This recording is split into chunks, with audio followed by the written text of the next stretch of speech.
Throughout my years in school up to this point, my favorite subjects have always been the classes that teach either different forms of art or history, both classes whose curriculum I will use later.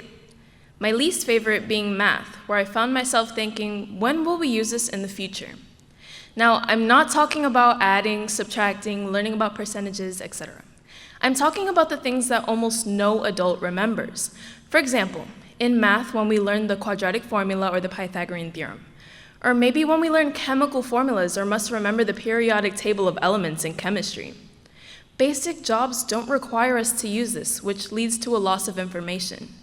This means that what we're learning isn't applied in future situations, which raises the question, why aren't we learning the things that are essential in preparing us for our life in adulthood? Maybe that isn't the goal of education. To figure out what the goal is, we can look into the mission statements of schools. Schools across the nation include things in their mission statements, such as wanting to inspire students for lifelong learning, helping them reach their fullest potential, and gaining the knowledge and creativity to help them succeed in the world. Yet, standardized testing leads to schools simply teaching us to pass the end-of-year exams that claim to evaluate our understanding on a subject. How are we inspiring lifelong learning if we're just teaching what's on the test? At this moment, for the state of Florida, the high school graduation requirements that relate to testing are as follows. We must pass the biology, geometry, and US history EOCs. These are just to graduate and don't include the math, science, and reading standardized tests we must take each year. As we all know, these tests are taken at the end of our course. Our classes are based off of standards that are used as a guideline for student learning. These standards are made for us to follow so that if we master most of them, we will pass the end-of-year exams. This leads the focus to turn to passing the test and not to inspire lifelong learning. As an elaboration, from the beginning of the year, students understand that the final test is the determining factor in what lets us pass the grade. What impact does this have on students? Simply the thought of such an important test is a stressor added to students' shoulders. According to the National Center for Biotechnology Information, stress levels in university students peak during the final exam period. Not only are students excessively stressed, but since the teaching focuses solely on testing abilities, they are also bored throughout their classes. So how can we expect great test results? Boredom in class goes hand in hand with a lack of motivation. According to Lori Hugh from Harvard, when speaking on information we learn in school with Professor David Perkins, too often we tend to focus on short-term successes, scoring well on a quiz, acing a spelling test. Students, especially today, focus on these small successes, getting through the year just acing assignment by assignment. Students simply want to pass the class, whether that means learning and doing the work or easily using the technology at hand to cheat. So why are students bored in their classes? Quite often, I've heard teachers tell us to practice what we learn in school at home because if you don't use it, you lose it. That is exactly what's happening after students leave school. There's no connection between some of the things that we learn in school and a student's life. They don't see how it could benefit them in the real world, and with a good reason. This is exhibited when students come back to school from summer break. According to Brookings Institution, when stating findings on the summer learning loss, on average, students' achievement scores declined over summer vacation by 1 month's worth of school year learning, and the extent of loss was larger at higher grade levels. This is important because it shows that the only instance in which we are using certain information is in school. Higher grade level students are maturing and beginning to learn about adult responsibilities, and as we get older and start realizing this lack of relevance, their disinterest starts increasing. So due to schools focusing student learning on what's going to be on the test, there's a lack of relevance because they aren't teaching students to think creatively like they claim. This leads to bored and unenthusiastic students getting through the year without learning subjects that could better prepare them for adulthood. At this point, we understand that the supposed goal of education is taking the back seat to test performance.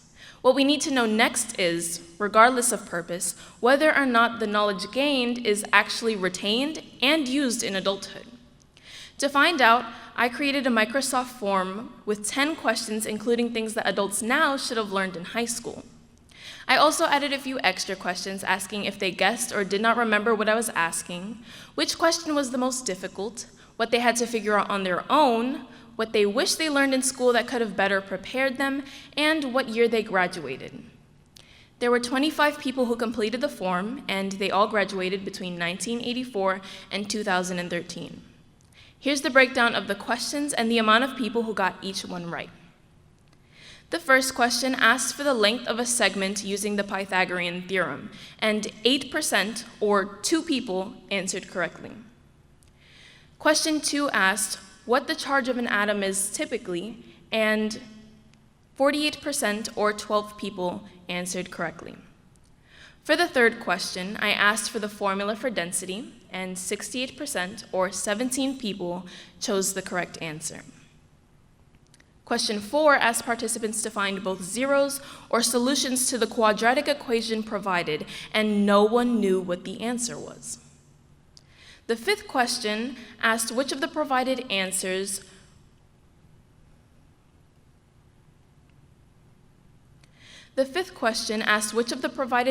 was the fourth stage of mitosis and cell division, and 20%, or 5 people, got this right.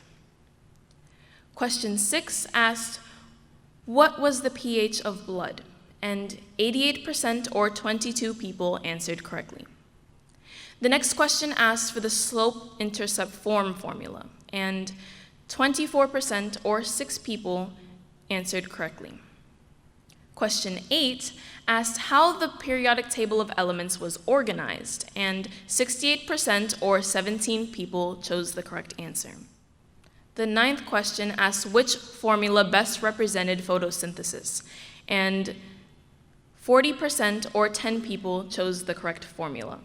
And finally, the 10th academic question provided information about 2 pairs of parallel lines, gave the measurement for one angle, and asked for the measurement of a second angle based off of the information I provided. 44%, or 11 people, answered this correctly. The 6 questions that followed asked for thoughts.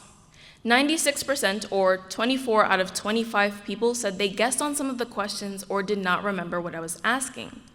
When I asked which questions this applied to, the most common questions they named were all of the math questions, and for science, the most common was the organization of the periodic table, the pH of blood, and the formula for density.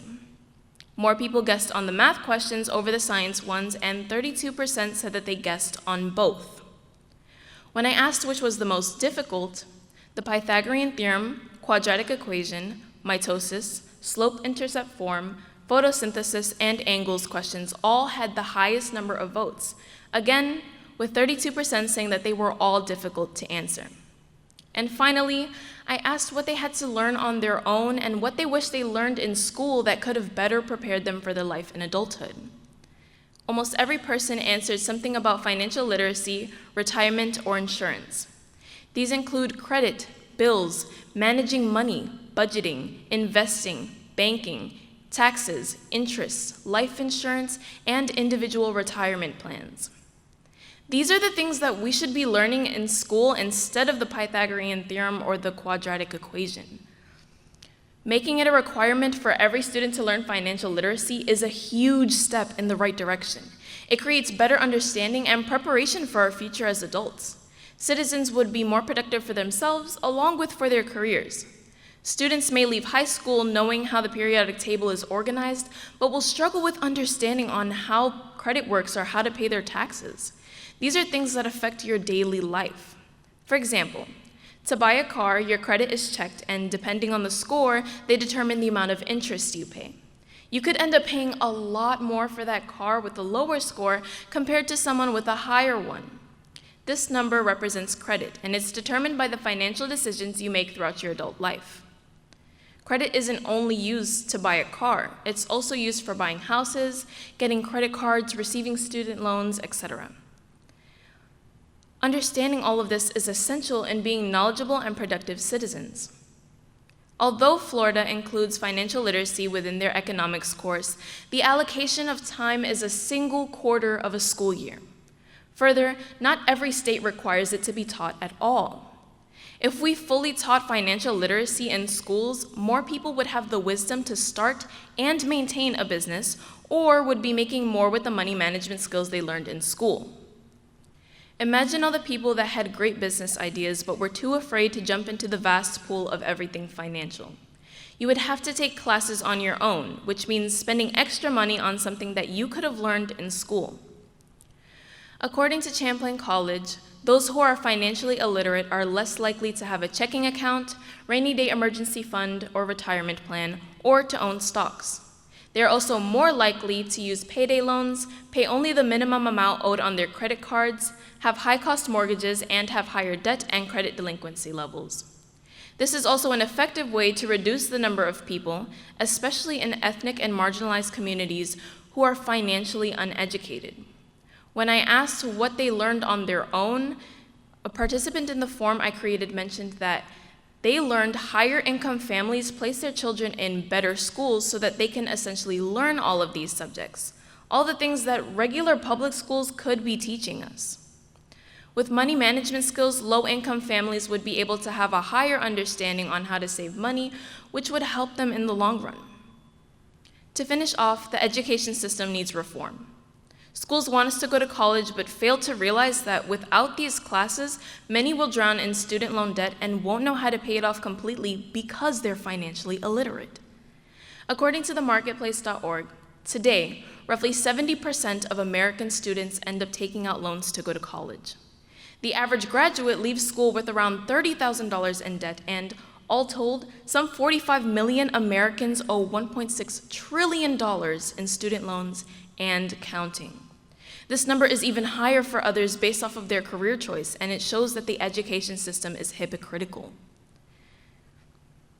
They are teaching us to become good test takers, not independent and financially stable adults who are engaged by learning. By teaching us subjects that we can apply in the future, they can hold students' attention in classes, which leads to added motivation and promotes lifelong learning. If someone wants to be a teacher, mathematician, scientist, engineer, they should learn these things when they're in their specific field of study, or in higher education where students select a major to gain specialized skills and content knowledge. What is prioritized in schools ought to be the tools and information to help every student be successful in adulthood. Millennials would be making much better decisions with their money if they had been exposed to life skills instead of specialized math and science content. It is quite clear that when we enter adulthood, we won't have the knowledge necessary to make smart and informed decisions. Instead, we will have a vague memory of abstract mathematical and scientific concepts. We won't be able to recall them, and frankly, we won't be asked to. The time we have in school is both scarce and urgently important. It must be put to better use. Thank you.